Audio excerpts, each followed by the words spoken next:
Buenas tardes, mi nombre es Héctor Giovanni Gallardo Mercado y el día de hoy les voy a platicar acerca de un proyecto que se está llevando a cabo en conjunto con el Centro de Desarrollo Aeroespacial, correspondiente al Instituto Politécnico Nacional.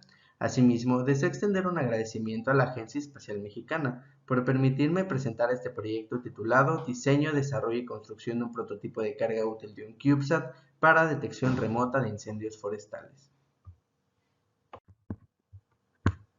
El contenido de esta ponencia se dividirá en 5 partes fundamentales, las cuales son introducción, que a grandes rasgos explica la problemática general y los objetivos fundamentales del proyecto.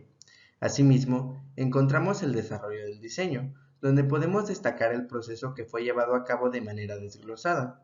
A su vez, para el apartado de desarrollo del software y los módulos de interfaz gráfica, podemos encontrar que se evaluará la estación gráfica receptora de datos en base a un diseño visualmente atractivo, así como a su correcto funcionamiento y versatilidad para cualquier sistema operativo. Posteriormente, mostraremos los resultados obtenidos a lo largo del proceso, así como las conclusiones que se llevaron a cabo. Comencemos con el apartado de introducción. Comencemos definiendo qué es un incendio forestal. Un incendio forestal es la propagación libre y no programada del fuego sobre la vegetación en los bosques, selvas, zonas áridas y semiáridas. Bien, podrían preguntarse, bueno, ¿y eso en qué nos incumbe? Cada año más de 40.000 incendios forestales tienen lugar en el planeta, dañando alrededor del 0.5% del área forestal total y emitiendo millones de toneladas de residuos contaminantes al medio ambiente, tardando meses e incluso años en recuperar su situación antes del incidente. Esto indica que el peligro de los incendios forestales no solo radica en la propagación acelerada, sino en la restauración paulatina de los daños hacia la materia orgánica, que, eventualmente, no solo repercuten de manera directa a las zonas cercanas al foco del incendio, sino que además afectan el sustento de la población local, limitando los recursos forestales para su supervivencia. Algunas de las causas más comunes se deben a actividades agrícolas, es decir, a la quema intencional de cultivos para cambiar las plantaciones o explotaciones de un terreno. Asimismo, también podemos encontrar las fogatas, quema de hierbas secas, colillas de cigarros, quema de superficies agrícolas después de cultivar, vandalismo o incluso por motivos personales. En consecuencia, existe un extremado nivel de contaminación, pérdida de biodiversidad y paisaje o incluso el aumento de temperatura de las zonas incendiadas o de las vecindades, pérdidas monetarias y peor aún, pérdidas humanas.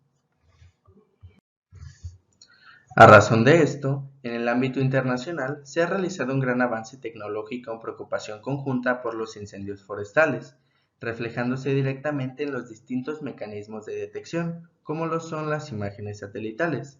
De hecho, en México, el Sistema de Predicción de Peligro de Incendios Forestales, SPIF, de México, fue desarrollado como un proyecto de CONAFOR-CONACYT y es una herramienta de apoyo a la toma de decisiones para el manejo del fuego en México. Este sistema permite evaluar las condiciones de sequedad del combustible y el peligro de incendio asociado, mediante variables meteorológicas en tiempo real, previniendo la propagación acelerada de los incendios. Podrían preguntarse, bueno, ¿y cómo es que un sistema puede abarcar completamente un país? Aquí es donde entran los satélites y en este caso particular, un nanosatélite y su transmisión de datos. Bien, para comenzar, ¿qué es un nanosatélite? Por lo general se considera que un nanosatélite es cualquier satélite que pesa menos de 10 kilogramos. Dentro de estos podemos encontrar los CubeSat. Los CubeSat son nanosatélites de dimensiones estandarizadas, compuestos por una o más unidades que tienen un tamaño de 10 por 10 por 10 centímetros y una masa de hasta 1.33 kilogramos. Para su comunicación encontramos la telemetría. La telemetría es un sistema automatizado de comunicación, en este caso inalámbrico, que permite recopilar datos en lugares remotos. La transmisión de datos es posible gracias a la telemetría, y la telemetría a su vez es llevada a cabo mediante ondas de radio. Nosotros podemos visualizar estos datos que nos están llegando a través de una pantalla receptora de datos, que en este caso se considera como ground station o estación en tierra. Dentro de los objetivos del prototipo podemos encontrar el uso de COTS para su implementación.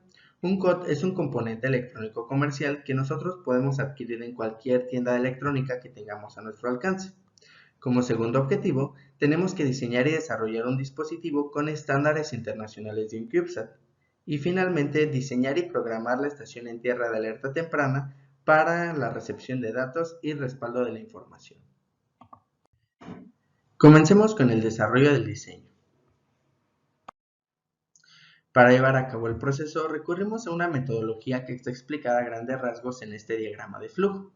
Como se puede observar, en primera instancia se realizó lo que es la selección de los componentes. Estos, a su vez, tienen restricciones tanto dimensionales como de peso, por lo cual nosotros tenemos que verificar si estos componentes van a ser aptos para lo que nosotros estamos solicitando. Una vez que nosotros determinamos la viabilidad de cada uno de los componentes, procedemos a dividirlos en subsistemas. En este caso tenemos el subsistema de potencia, microcontrolador, radiocomunicación, sensores y datos, cada uno de ellos con sus respectivos componentes. Dentro del apartado de datos tenemos lo que es la lectura de los sensores, el protocolo de comunicación. Este protocolo de comunicación es muy importante que nosotros sepamos cuál vamos a utilizar porque pues es el protocolo en el cual se van a enviar los datos y nosotros vamos a poder interpretarlos a través de la estación en tierra. Se hace el envío de la telemetría y pues el conjunto de los subsistemas. Una vez teniendo todo esto, procedemos a la elaboración de la placa PCB, una prueba de integración con todos los componentes, la corrección de los errores en caso de que exista y pues la culminación de la placa. Dentro de la selección de los componentes podemos destacar la importancia del microcontrolador. En primera instancia se había seleccionado un Arduino Pro Mini.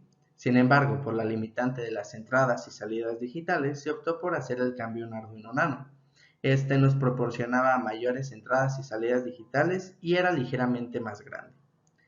La batería, se seleccionó una batería LiPo de 3.7 volts y un Step-Up XL6009 que nos proporciona un aumento de voltaje para los sensores que lo requieren. En el caso del GPS tenemos un Neo 6M que es bastante preciso y de hecho es uno de los más utilizados, es fácil de conseguir y tiene bastantes ejemplos para su aplicación. También tenemos una XB Stussy Pro para la parte de envío de datos y una para la parte de recepción. Esta a su vez tiene integrada una antena y tiene un muy buen alcance. Un módulo DHT22. Este módulo, además de que mide la humedad relativa del aire, también mide lo que es la temperatura y tiene una resolución bastante buena. Para el apartado del MPU 9250 tenemos un acelerómetro, un magnetómetro y a su vez tiene integrado un sensor de temperatura que en contraste con el del módulo DHT22 nos puede proporcionar una medida más precisa. Y finalmente tenemos un buzzer. El buzzer tiene como finalidad pues alertarnos en caso de que haya un incendio o de que se eleve demasiado la temperatura. Para la elaboración de la placa PCB se optó por utilizar el software Proteus debido a su versatilidad y aplicabilidad a nivel mundial. Al tratarse de componentes COTS de estantería no fue bastante difícil encontrar lo que son los componentes y los footprints correspondientes, sin embargo nosotros optamos por realizarlos de manera manual, más que nada para tener una mejor precisión al momento de realizar la placa. Como se puede observar en la primera imagen, tenemos lo que es la representación del componente, en este caso la XB Stussy Pro para el caso esquemático, y del lado derecho tenemos lo mismo, pero pues con su respectivo footprint.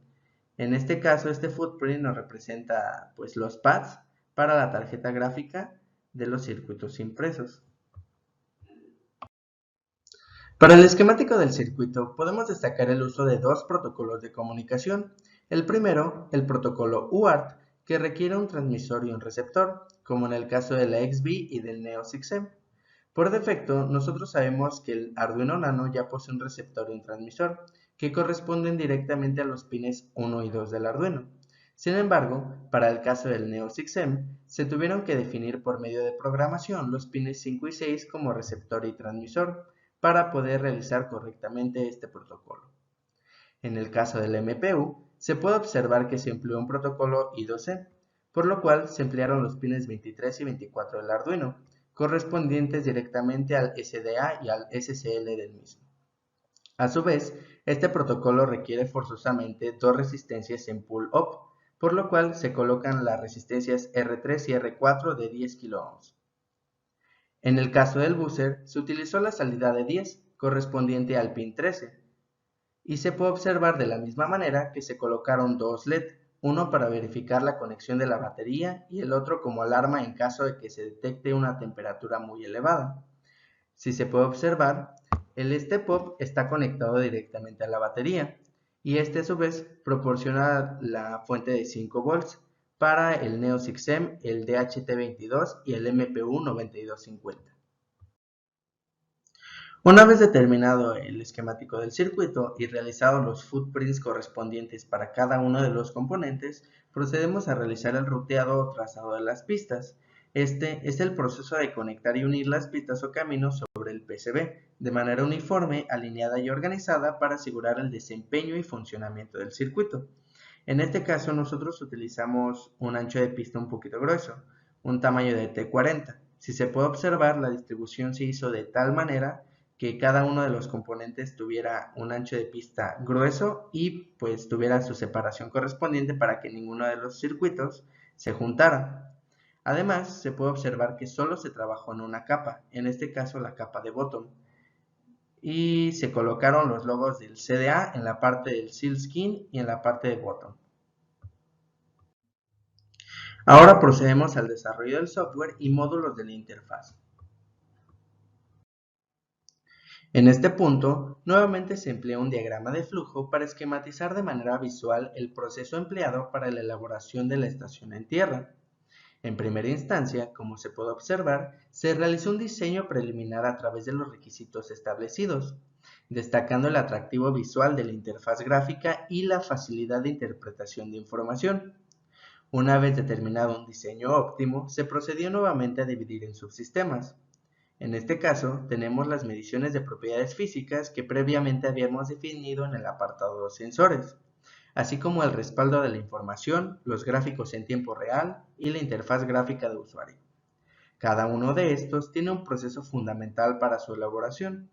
En el caso del respaldo de la información, necesitamos saber qué tipo de archivo vamos a guardar, cuál es el formato de telemetría con el que lo vamos a guardar y cómo es que lo vamos a guardar. Después de ello, tenemos que verificar en el apartado de gráficos qué variables vamos a graficar, cuáles son los colores para cada una de las gráficas y cómo vamos a distribuir cada uno de los elementos. Finalmente, en el apartado de la interfaz gráfica, necesitamos definir qué tipo de lenguaje vamos a utilizar, cuáles son los recursos y librerías que vamos a acceder para poder realizarlo y cómo vamos a hacer la recepción de datos. Una vez definido el diseño preliminar y establecido cada uno de los puntos principales para su elaboración, procedemos a realizar un diagrama de control de la estación, desglosando cada uno de los puntos fundamentales para poder realizarlo. Del lado izquierdo tenemos el diagrama de manera muy general y del lado derecho de manera desglosada. Asimismo, se puede observar qué factores influyeron directamente en el proceso. En el caso de la interfaz gráfica de usuario, tenemos los recursos de JavaFX 3D, porque nuestro diseño preliminar era en 3D, el diseño preliminar de la estación en tierra, que ya habíamos definido, las variables a transmitir y la selección de los colores base. Para el caso de la medición de las propiedades físicas, tenemos la selección de los transductores que habíamos definido anteriormente, la selección del modo de envío de datos, selección de unidades para cada una de las mediciones que se van a realizar, es decir, si queremos que sea en sistema inglés o en sistema internacional, y los recursos financieros para la adquisición de estos. Tenemos en el apartado del respaldo de la información el formato de telemetría, la frecuencia de recibimiento de datos, es decir, cada cuánto nosotros queremos estar recibiendo los datos, cada segundo, cada 2 segundos. En nuestro caso lo colocamos cada segundo, es decir, a una frecuencia de 1 Hz. El tipo de archivo a guardar, en este caso fue un archivo CSV separado por comas, y la frecuencia de respaldo de información. En este caso también la colocamos 1 Hz, pero puede ser, por ejemplo, cada día, cada 2 días, cada cuánto nosotros queramos guardar lo que es la información. En el apartado de gráficos en tiempo real tenemos las variables para recibir, el tamaño de los gráficos, cómo los vamos a distribuir y los colores básicos que vamos a utilizar para los gráficos. Como se puede observar, nosotros utilizamos el lenguaje de programación Java debido a su versatilidad y ampliabilidad en la parte de los gráficos. Esta es la interfaz gráfica de usuario que se definió y se programó de manera visual en JavaFX. Como se puede observar, hay un CubeSat en la parte del medio. Ese CubeSat está girando constantemente para que nosotros podamos ver cuando se mueve, en caso de que lo haga. Y bueno, se grafica lo que es la temperatura, velocidad, humedad relativa y presión. Bueno, se puede observar que también hay gráfica de altitud, voltaje y fuerza magnética que nos proporciona directamente el MPU, y pues, se pueden ingresar lo que son comandos. También tiene una barra de estados que nos dice pues cuál es su estado actual. En este caso es lanzamiento, ascenso, separación, descenso o recuperación del CubeSat. Tenemos un apartado de la cámara, en este caso pues no estaba activada, y la posición, en qué posición se encontraba directamente. Ahora procedemos a los resultados. Finalmente llegamos a la etapa final, la etapa de resultados. Como se puede observar, del lado derecho tenemos lo que es el resultado final de la placa PCB. Es un modelo 3D generado directamente por Proteus. En él podemos encontrar cada uno de los componentes de manera visual.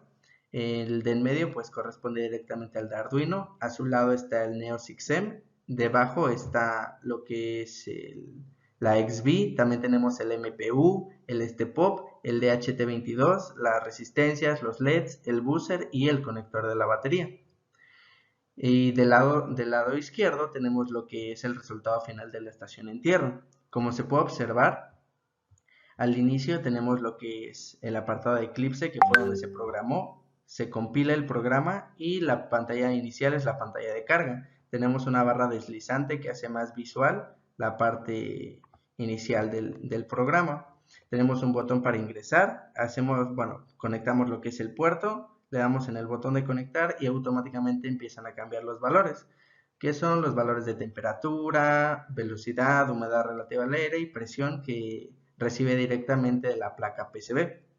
Como se puede apreciar, pues la estación en tierra es muy visual. Tenemos todo separado directamente de manera ordenada. Tenemos un apartado de telemetría donde se puede ver la altitud, el voltaje de la batería, la fuerza magnética y algunas alarmas o indicadores que nos pueden proporcionar en caso de que ocurra algún incendio.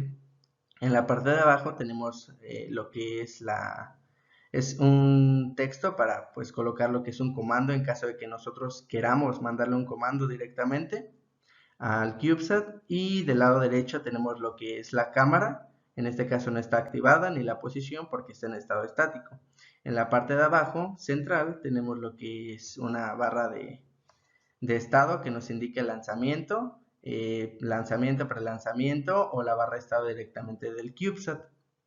Y bueno, sí se puede apreciar que es muy visual y que se puede entender fácilmente todo lo que estemos recibiendo.